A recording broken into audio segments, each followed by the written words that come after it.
예, 안녕하십니까. 이번 주도 참 국제 정치가 많은 그 변화가 있었습니다. 저희가 그 지난 시간에 그 강의했을 때 그 촬영하던 시간이 그 한미 정상회담이 있던 바로 그날이었는데, 그 이후에 여러 가지 국제 문제가 많습니다. 제가 오늘 그 맨 앞에 그 한국의 값어치를 등수를 매긴 거를 그 자료를 이렇게 봤습니다. 그 Ranking the World's Most Valuable Nation Brand 해갖고 국가의 그 값어치라는 게 있는데, 그래가지고 그 국가가 어느 나라가 제일 값어치가 있는 나라냐 해가지고 순서를 쭉 매겼는데, 한국이 이 기준으로 10등 안에 들어갔습니다. 10등 안에 들어갔는데 국가의 브랜드 1등이 미국이고 2등이 중국으로 나왔습니다.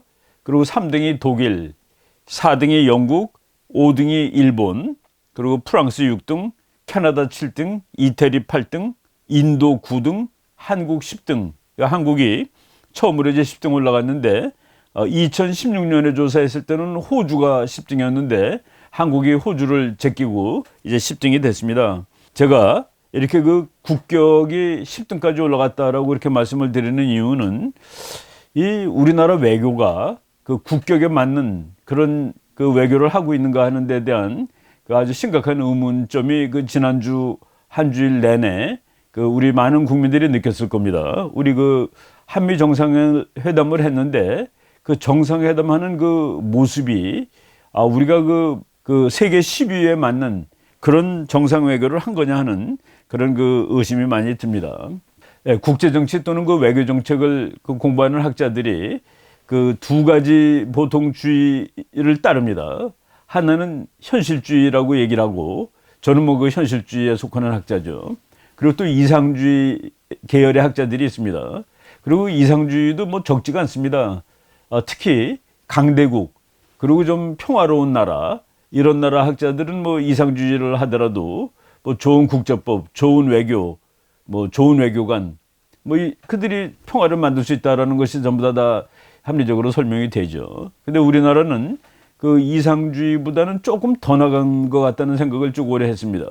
그래서 제가 오늘 그 제목을 환상주의라고 이렇게 붙여봤는데, 그 두 가지 측면에서 그렇습니다. 우리가 이제 그 우리나라가 제일 심각하게 해결해야 될 문제가 지금 현재 북한 핵 문제입니다. 그 북한 핵 문제, 그리고 그 다음에 하나는 우리나라가 지정학적으로 세계적으로 아주 가장 그 좋지 않은 곳에 위치한 나라입니다. 강대국들이 드실거리는 동네에 있는 그다지 강하지 않은 한국이기 때문에 그 지정학이 나쁜데, 그래서 우리가 주변에 있는 국제 환경을 어떻게 우리가 끌어가야 될 것이냐 하는 그 관점. 그래서 저는 이 모든 것이 다 현실주의적 관점이라야 되는데 그렇지 않다라는 그 생각을 쭉 해왔고, 그런데 이제 더 이상 이 관점을 우리가 고수하다가는 국가 안보라든가 또는 그 미래 통일이라든가 이런 것들이 상당히 이 방해를 받겠다, 망가지겠다는 그런 생각이 들었습니다. 그래서 먼저 북한 핵 문제에 대해서 우리가 그 접근 방식이 원천적으로 잘못된 거 아닌가는 그 말씀을 한번 지적을 해보겠습니다. 첫 번째는 우리나라의 그 외교 또는 국제 정책이 북한이 핵을 왜 만들는지에 대해서 지금 제대로 파악을 하지 못한 기반 위에서 정책을 만들고 있었다라는 생각이 듭니다. 그것이 우리의 그 자존 또는 우리의 그 생존에 관한 문제인데, 특히 이제 지금 현 정부 또는 우리나라의 소위 진보라는 사람들, 또 종북 또는 좌익에 속하는 사람들이 그동안 북한 핵 문제를 우리 문제라기보다도 미국의 문제라고 봤습니다. 그러니까 북한하고 미국 사이에 해결할 문제다.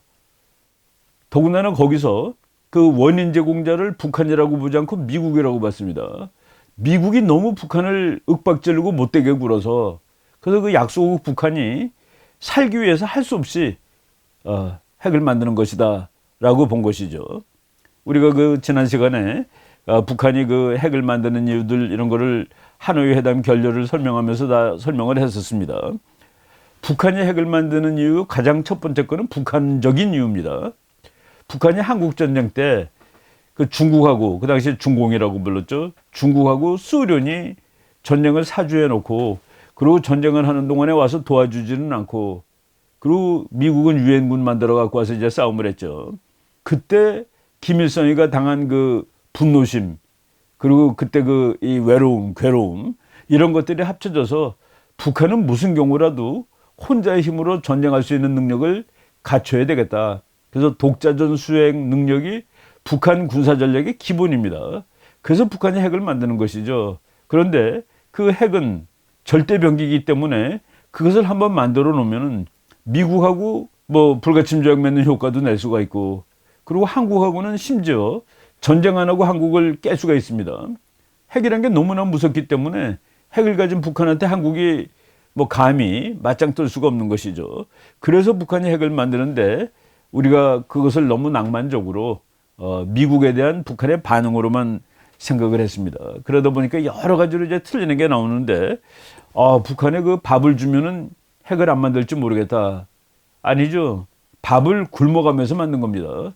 그 밥을 굶어가면서 만든 것을 밥을 준다고 이제 핵을 포기할 거냐, 이건 잘못 생각한 것이고, 그리고 또 이번 정부뿐만 아니라 북한 핵 문제가 시작된 지가 지금 거의 30년 돼 가는데, 그동안에 모든 정부가 이 북한에 대한 접근 방법을 잘못한 것이죠. 한때는 전기를 제공하면 핵을 안 만들 것이다. 북한이 전기가 모자라서 핵을 만든 것이 아닙니다. 그래서 경수로 발전소를 줘준다고 또 한참 동안 돈 쓰고 그러다가 다 말고 그랬죠. 그래서 첫 번째, 북한이 핵을 왜 만드는지에 대해서 잘 모르고 있었다라는 그 생각을 하게 되고, 두 번째는 북한 핵에 대한 우리의 목표가 뭐냐는 문제입니다. 지금 미국은 너무나도 분명하게 얘기를 하고 있죠. CVID라고 얘기했다가 FFVD, 뭐 전부 다 완전히 다 없애는 겁니다. 가서 눈으로 확인할 수 있게 완전히 다 없애는 거, 돌이킬 수 없게 없애는 거. 그럼 미국의 목표는 그건데 우리는 뭐냐 하는 얘기입니다. 우리도 북한이 핵을 다 폐기하는 것을 우리의 목표로 삼는 거냐. 제가 말이죠, 한 며칠 전에 제자버린 그 대학생이 자기가 학교에서 교수님이 강의를 하는데 북한 핵은 우리 거가 될 수 있다라는 식으로 말씀을 하더래요. 그래서 참 그게 어이가 없는 얘기인데, 그 교수뿐만이 아니라 제가 그 어디서 강의하다가 상당히 그 고위급 장교한테, 장군은 아니지만 상당히 그 영관급 장교 중에 한 분이 질문하더라고요. 교수님, 저도 그 북한이 핵 만드는 건 절대 반대인데 그래도 저놈들이 이렇게 그냥 저렇게 고생해서 만들어 놓으면 그게 우리 거가 되지 않을까요? 라고 그 얘기를 하는 걸 듣고서 제가 그냥 간단히 정리를 했습니다. 그 우리에 당신하고 나는 속하지 않을 거라고. 북한이 핵을 만드는 것은 자기가 통일하기 위해서 만드는 겁니다. 북한이 핵을 가졌는데 대한민국이 통일을 하고 그래서 북한이 만들어 놓은 핵이 우리 거가 된다? 이런 낭만주의 국제정책이 어디 있습니까? 이거는 낭만주의가 아니라 거의 환상주의 국제정책이죠. 북한이 핵을 만들면은 북한이 통일할 수 있기 때문에 북한이 아무것도 없지만 저렇게 죽어라 핵을 만들고 있다라고 생각해야 맞는 것이죠. 우리가 그것을 그렇게 정말 미국이 말하듯이 CVID로 북한 핵을 뺏으려고 생각을 했느냐 하는 그거를 지금 다시 생각을 해봐야 될 것 같습니다. 요번에 대통령 미국 갈 때 우리나라 각 방송에 나온 거 보면은 이렇게 지금 여러분이 잠깐 연합뉴스 TV에 나온 겁니다. 문 대통령 방미 점점점 찍고 트럼프와 미국 행정부를 동시에 설득 나선다.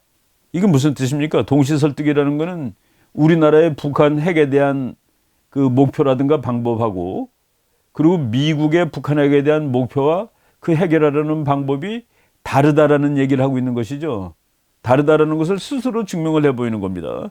물론 이 사진은 대통령 사진 앞에다가 북한 깃발을 갖다 놨다고 그래갖고 야단 법석이 났던 그 사진인데, 그 밑에 있는 글자도 설득을 한다.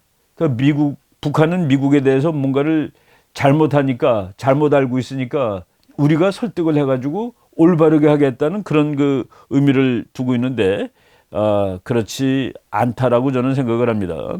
지금 많은 비판들이 많은 사람들이 했기 때문에 저는 그런 얘기는 하지 않겠는데, 하여간 미국에 설득하러 갔다라는 것 자체가 우리가 북한 핵에 대해서 가지는 목표와 그리고 그 핵을 없애기 위한 방법론에서 미국하고 이 많은 차이가 있다라고 이렇게 보는 겁니다. 그리고 미국 그 VOA는 완전히 미국 방송이죠. 미국의 공영방송이나 마찬가지인데 거기서 문 대통령이 빈손으로 왔다. 비핵화가 먼저다라는 한글 자막을 가지는 방송에 나왔습니다.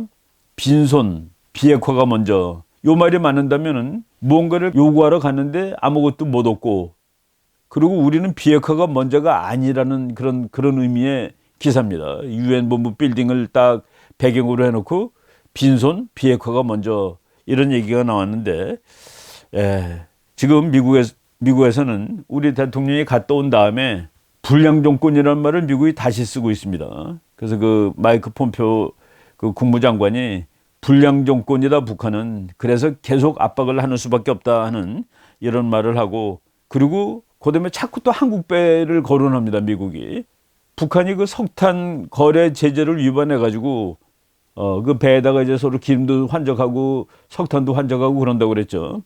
그런데 거기에 한국 업체가 연루되었다 하는 이런 뉴스들이 미국의 공영방송인 그 VOA에 이것이 나오는데 이거는 지금 곤란하다는 얘기입니다. 그리고 우리가 그 정상회담을 하는 과정에 이제 우리나라 언론들 보면은 그냥 좋은 측면만 얘기를 하는 겁니다.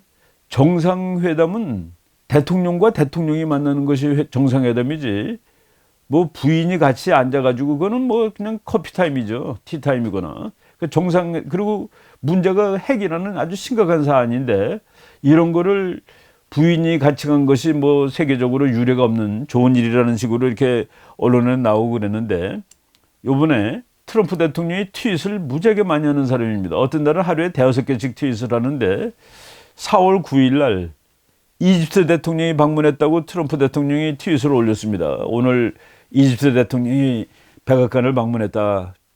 4월 10일은 뭐라고 썼냐면은 오늘 그 벤자민 네타냐후 총리가 5번째 또 총리 다시 당선이 돼가지고 자기가 축하를 해주고 거기에는 그 이스라엘 그 글자로 쓴 그것까지 같이 이제 올라 있었습니다. 4월 11일 날 한미 정상회담을 했는데 4월 11일 날 트럼프 트윗에는 한미 정상회담이라는 내용이 하나도 없습니다. 그래도 한국이 미국한테 대단히 중요한 동맹국이고 제가 맨 앞에 얘기했듯이 세계 10위권의 값어치를 가진 나라인데 이런 식으로 우리가 트리트를 당해도 되는 거냐는 그런 생각이 듭니다. 회담이 끝난 다음에 정우영 안보실장이 그 A4 한 페이지도 안 되는 그 내용을 발표했습니다. 거기서 이제 뭐라고 나왔냐면은 문 대통령과 트럼프 대통령은 한반도의 완전한 비핵화 및 항구적 평화 정책이라는 공동의 목표를 달성할 방안에 대하여 의견을 같이 하였습니다. 한반도의 완전한 비핵화, 한반도라고 썼습니다. 한반도. 북한이 항상 한반도라고 그러죠. 근데 정의용 안보실장이 한반도의 완전한 비핵화, 그리고 항구적 평화 정책이라는 공동의 목표, 그 미국하고 한국의 목표가 그거라는 겁니다. 를 달성한 방안에 관하여 의견을 같이 하였습니다. 그러니까 그러면 제가 앞에서 얘기했던 그 말은 틀리는 겁니다.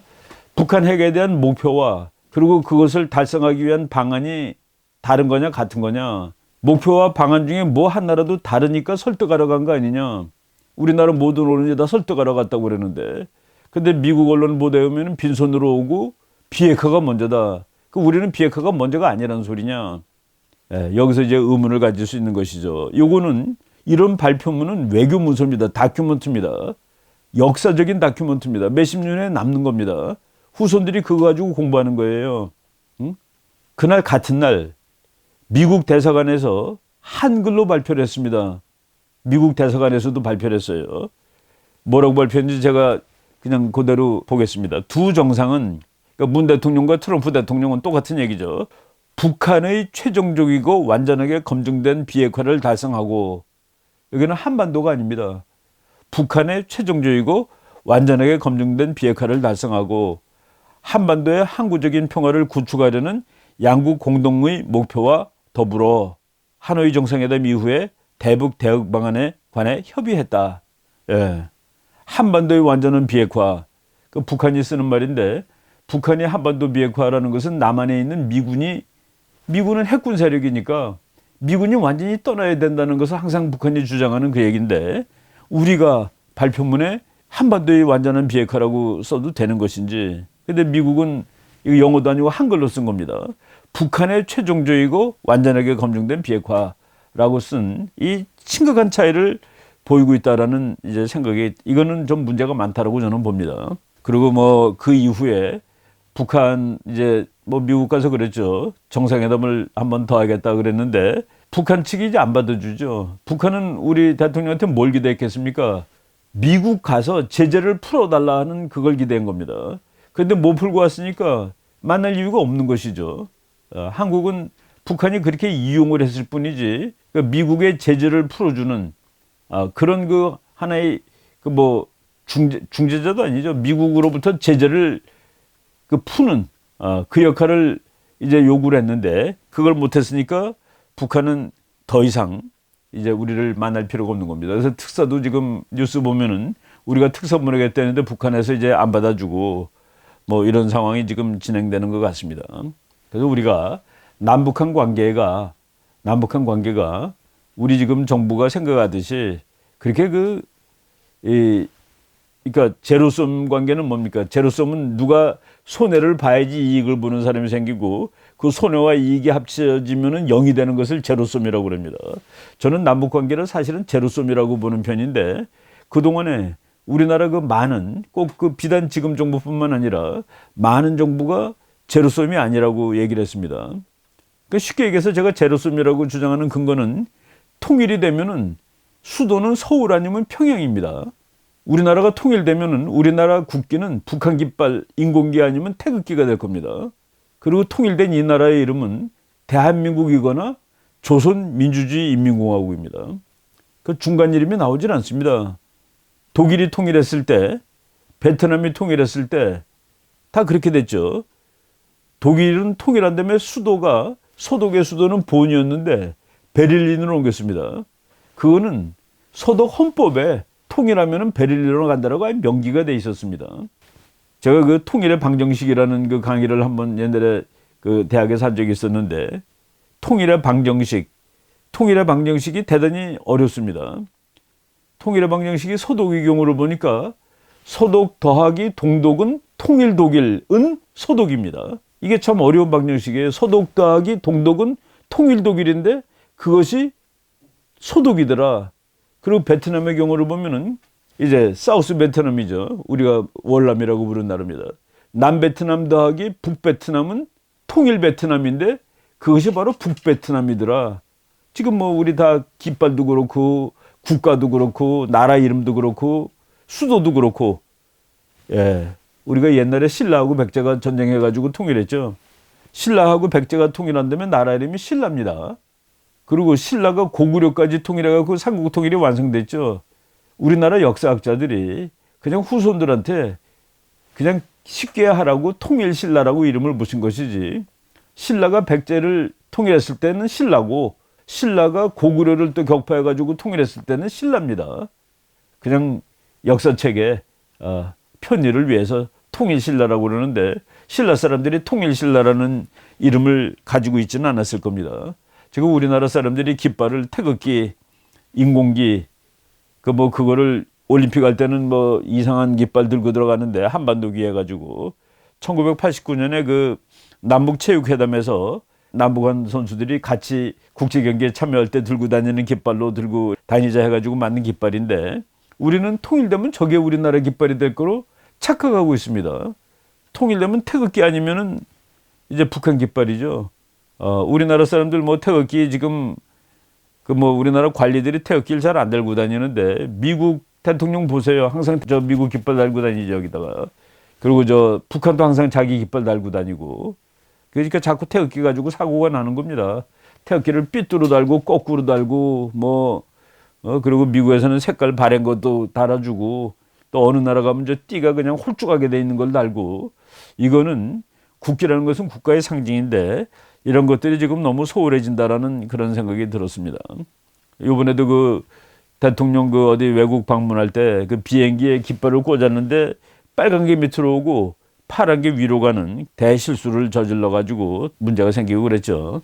여러분들이 제가 옛날에 통일의 방정식이라는 강의할 때 써먹은 그 파일인데 소독 깃발하고 동독 깃발이 이렇게 뭐 확 다이가 나지 않습니다. 소독 깃발에 동독 깃발은 그 가운데 뭐가 하나 더 있어요. 그 공산주의를 상징하는 뭐 그런 거가 더 있는데 두 나라가 합쳐지니까 그 동독에 있는 그거 빠져가지고 소독 깃발이 통일 독일의 깃발이 된 겁니다. 베트남은 그 남부 베트남은 노란 바탕에 빨간 줄 3개가 있는 거였습니다. 그리고 북베트남은 빨간 바탕에 노란 별이 있는 거였는데 통일되니까 그냥 북베트남 깃발을 그 베트남의 깃발로 쓰는 것이죠. 즉, 이 세상의 모든 통일은 흡수 통일입니다. 그거를 애써서 아니라고 그러다 보니까 통일도 안 되는 겁니다. 모든 통일은 흡수 통일이다. 이제 우리는 국제정치의 현실을 현실대로 인정할 그런 필요가 있죠. 흡수 통일은 특히 어느 경우에 흡수 통일이 되냐면은 상이한 정치 경제 체제가 합칠 때 그렇습니다. 북한은 사회주의 공산주의잖아요. 한국은 자본주의, 그리고 정치적으로는 북한은 독재, 한국은 민주주의인데 이렇게 정치 체제와 경제 체제가 완전히 다른 나라가 하나가 되는데 그것이 믹스가 되고 짬뽕이 돼가지고 뭐 이상한 거 나오지 않습니다. 결국 한쪽에 흡수되는 것이죠. 흡수되는 형태인데 우리는 모든 통일이 흡수 통일이었는데 그것이 아닌 것을 해보려고 그래서 환상을 가지고 있었다는 그 말씀을 드리는 겁니다.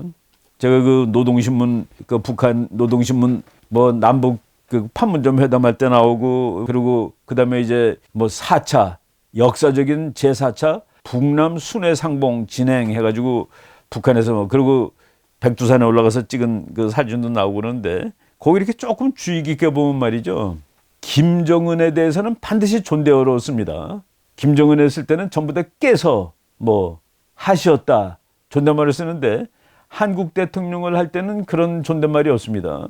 그리고 더자이사에 보면은 그 이름이 김정은 이름을 남한 대통령 이름보다 항상 더 크게 씁니다. 이게 우리가 격이 맞는 거냐는 그 얘기입니다. 북한에서는 그것까지 따지고서 하는데 우리가 지금 세계 10등짜리 나라고 북한은 저거 세계 몇 등인지 뭐 등수도 없는 나라인데 우리가 이런 식으로 그 뭐 그냥 영어로 말하면 트리팅을 당해도 되는 거냐, 이렇게 트리스 당해도 되는 거냐.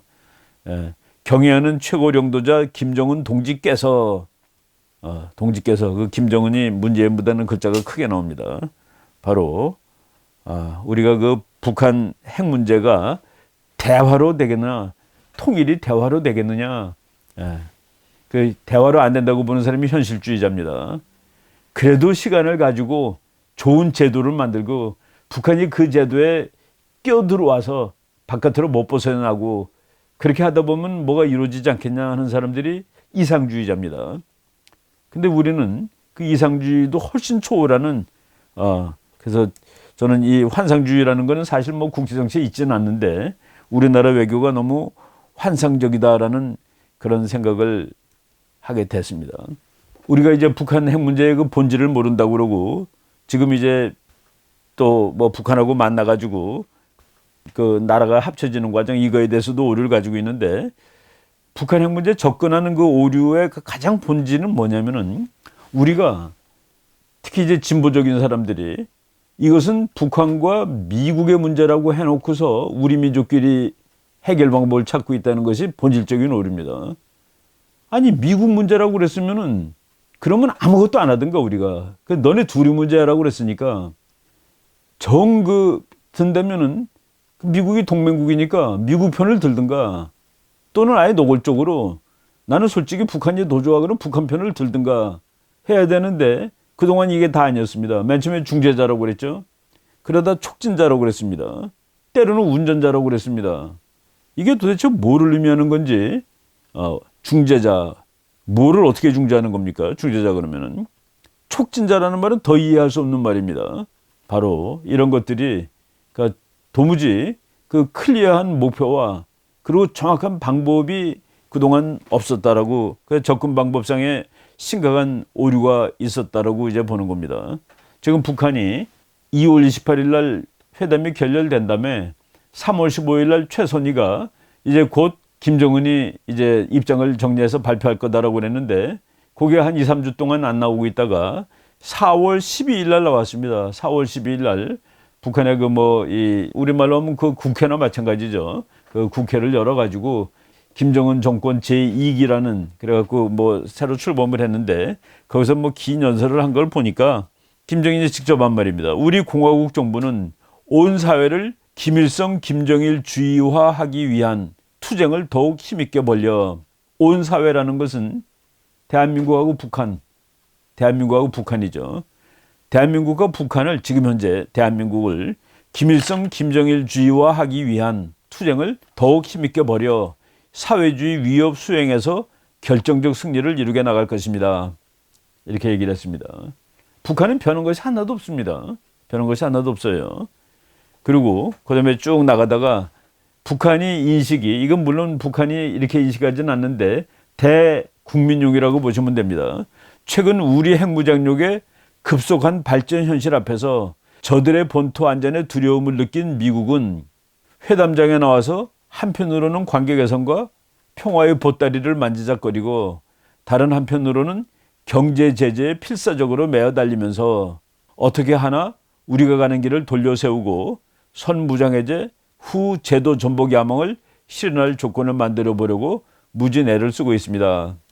조금 그 진단은 틀렸지만은 미국이 핵무장력의 급속한 발전 현실 앞에 본토 안보에 두려움을 느낀 거, 거기까지 맞습니다.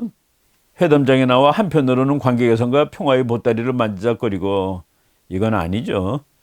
그리고 우리가 가는 길을 돌려세우고 선무장해제 후제도 전복 야망, 후제도 전복 야망을 북한이 정확히 알고 있다는 사실은 북한은 그래도 현실적으로 그 외교를 하고 있다는 얘기입니다. 그래서 받아들일 수가 없는 거예요. 트럼프가 북한이 핵을 없애면은 북한이 엄청나게 잘 사는 나라가 된다. 그리고 당신 그 잘 사는 나라의 대통령 한번 해봐야 되지 않겠느냐라고 얘기했는데 그거를 제도 전복 야망이라고 정확하게 이해를 하고 있다는 얘기입니다. 미국 트럼프 대통령이 한 말은 제도 전복 야망이지. 그래서 북한은 이제 그것을 정확히 알고 있다라는 것을 말씀을 드리고요. 지금 미국이 제재를 해서 그래서 북한이 지금 못 살게 막 됐는데 힘으로는 우리를 어쩔 수 없는 세력들에게 있어서는 제재는 마지막 궁여 일책이라 할지라도 여기서 북한의 인식이 미국이 힘으로는 자기를 어쩔 수가 없대요. 그래서 제재가 마지막 궁여지책으로 하는 겁니다. 그런데 그것이 우리한테 참을 수 없는 도전이랍니다. 그 자체가 우리에 대한 참을 수 없는 도전인 것만큼 결코 용납할 수도 방관할 수도 없고 반드시 맞받아 나가 짓뭉개버려야 합니다. 그 짓뭉개버리는 수단은 자력갱생입니다. 자립자력의 열풍으로 쓸어버려야 합니다. 라고 이제 요건 미국에 대해서 얘기한 거고, 이거는 그 연설문이기 때문에 그냥 이 본문으로 나간 겁니다. 그런데 우리에 대해서 저는 그 오지랖이라는 단어를 거의 안 쓰던 단어인데 북한이 한국을 보고 오지랖 넓은 중재자 촉진자 행세를 할 것이 아니라 민족의 일원으로 제정신을 가지고 제가 할 소리를 당당히 하면서 제정신을 가지랍니다. 민족의 이익을 옹호하는 당사자가 되어야 한다. 지금 대한민국을 어떻게 보면 이 사람이 이렇게 얘기할 수가 있습니까? 김정은이. 오지랖 넓은 중재자, 촉진자 행사는 그만하고 민족의 일원으로 제정신을 가지고, 여러분 그 민족이라는 말을 우리나라 사람들이 무지하게 많이 쓰는데 민족주의라는 용어가 서양에서 나온 겁니다. 우리나라 사람들은 민족 그러면 피를 상징합니다. 북한이 우리 민족이라고 얘기할 수 있는 그건 오로지 피 안 납니다. 그런데 서양 사람들이 민족의 요소에 들어가는 걸 한 7, 8가지를 내놓습니다. 문화, 역사, 언어, 제도 했는데 피는 맨 마지막에 나옵니다. 제일 덜 중요한 것이 피입니다. 그런데 북한은 한국 너 우리랑 피가 같으니까 너 같은 민족 아니야.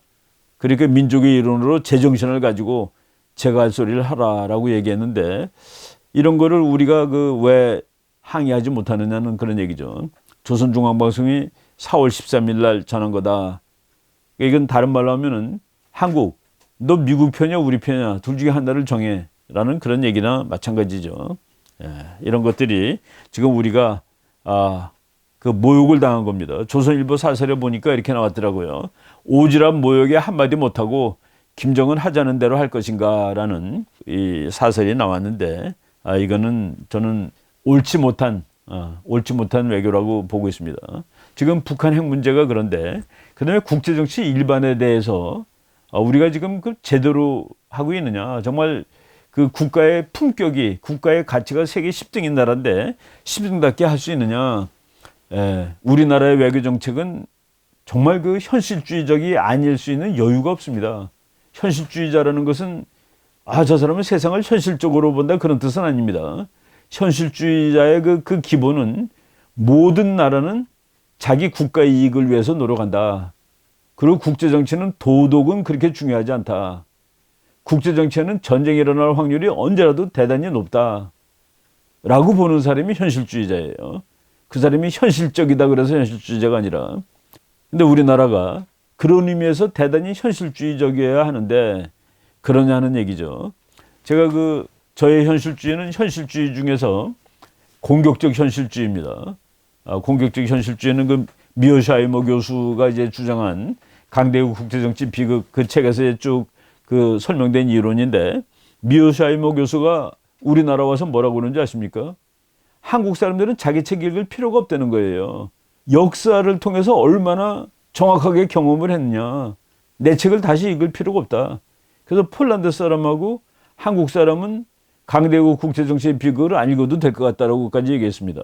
그런데 우리가 지금 거기서 나오는 몇 가지 원칙들을 다 무시하고 있죠. 첫째, 우리가 무시한 거가 지정학적 원칙을 무시하고 있습니다. 지정학적 원칙은 뭐냐면은 가까운 나라일수록 무서운 나라고 위험한 나라다라는 원칙입니다.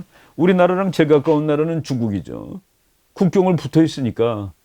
그런데 우리는 중국이 무서운 나라가 아니라고 생각하고 중국하고 잘 지낼 수 있다고 생각을 하는 겁니다.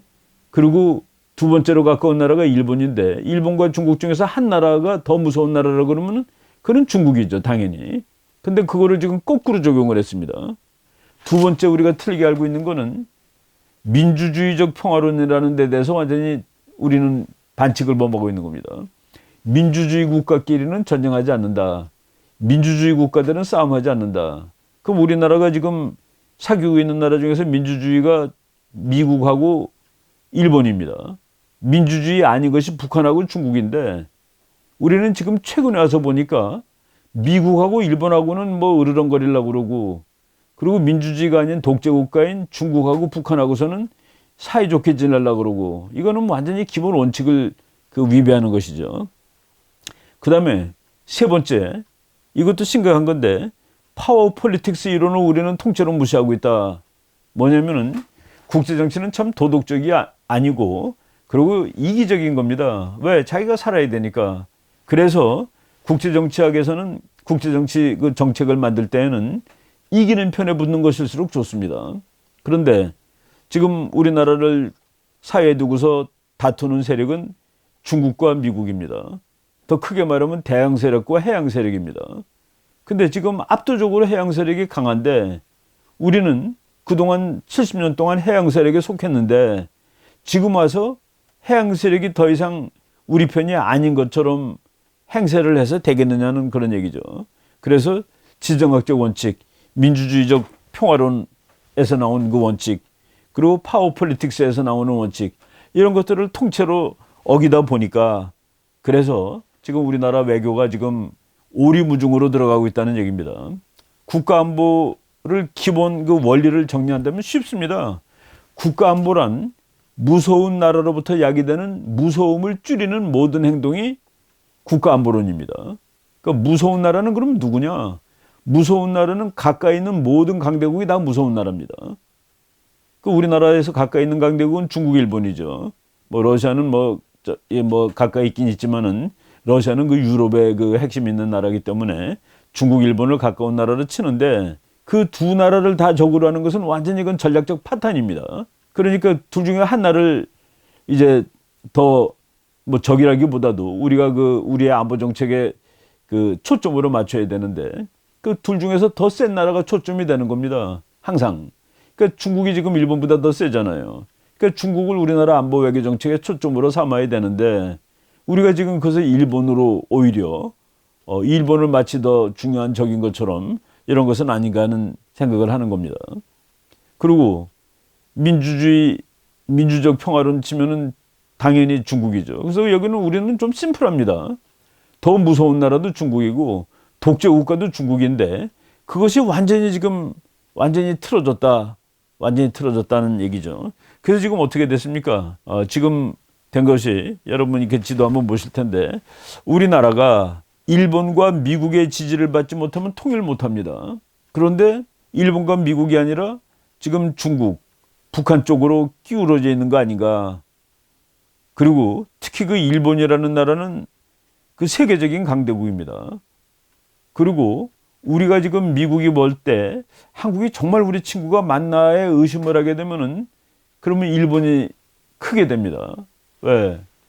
이 아시아의 최전선을 미국이 일본으로 생각하는 순간 지금 대만에 대해서 공을 들이고 있죠, 미국이. 그럴 때 우리가 미국도 우리 편이 안 되고 일본도 우리 편이 아니고 북한은 우리를 거의 뭐 같은 편으로 전혀 안 치고 있죠. 중국도 우리 편으로 우리를 우리 편으로 치느냐는 그런 얘기입니다. 그럴 때 우리가 이 동네에서 혼자 남는 꼴이 되는데 이런 상황을 어떻게 대처할 거냐. 그래서 저는 여기까지 지금 왔습니다. 왔는데 이제 현실주의적인 방법으로 우리나라 외교 정책을 완전히 전환하지 않으면은 그럼 그 상당히 그 어려운 상황으로 가게 될 거다라고 말씀을 드리는 것이죠. 그리고 통일의 과정에서 미국이나 지금 뭐 북한이 사실은 대단히 어렵습니다. 미국의 이번에 그 정상회담 이후에 미국의 입장을 보면은 미국은 저 북한이 이제 거의 그 내구력을 다 잃어가고 있구나. 그 북한은 이제 뭐 내년 금년 12월까지 1년 동안 시간을 주겠다라고 이제 뭐 한번 큰 소리를 쳤습니다. 근데 폼페오 장관이 금년 가기 전까지 다 끝냈으면 좋겠는데 하고 넉살 좋게 받아쳤죠. 미국의 입장은 북한이 붕괴될 수도 있다라고 보는데 지금 우리가 이런 식의 외교 정책을 갖고 있으면은 북한의 붕괴가 통일로 이어지지 않을 수도 있다라는 그 참 골치 아픈 상황이 올 수가 있다는 그런 얘기입니다. 그래서 저는 지금 우리나라가 이제 국가 전략 방향을 틀어야 될 때가 되었다라고 한번 그 학자로서 한번 이 말씀을 드려보는 것이죠. 지금 그 세계 사회주의 공산주의는 지금 다 무너졌습니다. 다 무너졌는데 요거 그 이포크 타임스라고 제가 그 이포크 타임스가 그 미국에 있는 중국 사람들이 만드는 신문인데 상당히 반중국적이고 반사회주의적인 신문입니다. 여기 보니까 The days of socialism and communism are numbered. 이건 뭐냐면은 사회주의와 공산주의가 이제 남아있을 날은 며칠 안 남았다. 이제 곧 다 끝난다. 근데 재밌는 거는 미국의 젊은 친구들이 이 사회주의 쪽으로 많이 이렇게 경도가 되어 있습니다. 이제 잘 몰라서 그러는 것이죠. 제가 요 앞부분 강의를 마치기 전에 제가 그 미국에서 이건 요번에 이제 구입해서 지금 주문해 놓은 책인데 책 제목이 소셜리즘입니다. 소셜리즘, 사회주의. 그리고 부제가 아주 재밌어요. The failed idea that never dies. 이것은 실패한 아이디어인데 죽지를 않는답니다. 이미 실패한 아이디어인데 죽지는 않고 있어요. 그래서 그 사회주의가 오래 가는데 저 책의 그 설명이 아주 이 설득력이 있습니다. 사회주의는 이상하리 만침 현 세계에서 real world experience에 의해서 reputation, 평판이 좋다는 얘기입니다. 지난 100년 동안 뭐 공산주의가 생긴 것은 한 1920년대로 1917년에 이제 러시아 혁명이 그 사회주의 공산주의가 국가로 변하는 첫 번째 사례가 됩니다. 이렇게 지금 딱 100년 된 것이죠. 100년 동안 그 사회주의 혁명이 12군데에서 일어났답니다. 뭐 소련, 중국이 이제 그 대표적인 것이죠. 그런데 all of them have ended in varying degrees of failure. 모든 사회주의 혁명은 뭐 정도는 다르지만 전부 실패한 겁니다. 다 실패를 했는데 그런데 사회주의를 실패했는데도 이 실패한 이데올로기가 죽지 않고 있는 이유는 그 사회주의를 따르는 사람들이 지금까지 있던 사회주의는 진짜가 아니야. 가짜 사회주의야. 우리는 진짜 할 거야. 그래서 그 사회주의 이념이 죽질 않습니다. 사회주의 이념이 소련 망하고 중국 망하고 북한도 저렇게 다 엉망이 됐는데 그거는 사회주의를 잘못해서 그래. 우리는 진짜를 할 거야. 근데 요 책 저자가 언제까지 이 사람들이 그 사회주의를 지지하느냐면은 도무지 이게 성공했다라고 말할 수 없을 때까지, 그때까지는 그 사회주의를 이제 붙들고 있다는 얘기입니다. It was only when their failures became too obvious to deny that they got retroactively reclassified as not real socialism. 그러니까 자기네 사회주의가 정말 이거는 실패해가지고 이거로는 안 된다는 것을 알 때까지는 가짜 사회주의를 했기 때문에 안 된다라고, 옛날에 다 실패했다라고 얘기할 거다 하는 그런 뭐 사회주의의 그 역사에 관한 책이 이제 하나 나왔더라고요. 요새도 미국에도 이런 책들이 드문드문 나옵니다. 그 미국 사람들이, 젊은 사람들이, 그래서 미국에도 그 사회주의자들이 있죠. 지난번에 힐러리를 아주 위험에 빠뜨리게 했던 그 샌더스 상원의원 같은 사람이 그 사회주의자입니다. 그 사람 젊었을 때 신혼여행을 그 소련 망하기 전에 모스크바에 자기 부인하고 갔다 온 정도로 그런 사람도 있어요. 근데 하여간 그 실패한 이데올로기, 여기 이데올로기에 몰입되다 보면은 그 현실적인 외교 정책이 안 나올 수도 있습니다. 우리도 하여간 빨리 그 좀 외교 정책 방향을 바꾸는 것이 옳지 않겠나라고 학자로서 한번 제안을 해보는 겁니다. 그리고 제가 이제 그 2부는 지금 동북아시아의 그 국제 정치가 점차 군사화되고 있다라는 그런 느낌이 듭니다. 그동안에 이제 아시아가 많이 컸죠. 아시아는 정말 그 경제적으로 부자가 됐습니다. 그런데 지금 미국과 중국이 이 갈등이 점차 그 군사적인 그 모습을 많이 띄우고 있습니다. 우리가 지난주에 소련 폭격기가 날아가는데 미국 전투기가 따라가는, 그게 이제 냉전의 가장 유명한 그림인데, 그것이 지금 오늘의 아시아에 다시 오고 있다는 그 얘기를 2부로 한번 말씀드리도록 하겠습니다.